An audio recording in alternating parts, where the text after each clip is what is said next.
সারাদিন রোজা রেখে আমাদের মা বোনেরা গরমের ভিতরে চুলার সামনে বসে বসে যে ইফতারিগুলো বানায়, আমাদের তো ওনাদের প্রতি একটু মায়া থাকার দরকার আছে। আপনি আমি যেমন রোজাদার, ওনারাও তো রোজাদার। যেখানে গরমের মধ্যে আপনার আমার ডাক ফাইটা যায়, অ্যাসিড নিচে বসে থাকি, পাকঘরে রান্না করে কোনো এসি তো দূরের কথা, একটা ফ্যানও, এদিকে বাহিরের গরম, এদিকে চুলার গরম, এদিকে রোজা, ওনারাও তো মানুষ, ওনাদের দিকে একটু দেখার খেয়াল করার দরকার।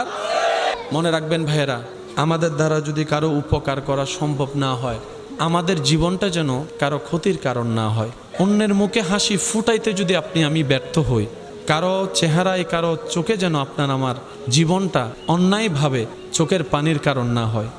মনে রাখবেন, রব্বুল আলামিন নিজের হক মাফ করতে রাজি, কিন্তু রব কখনো বান্দার হক মাফ করে না।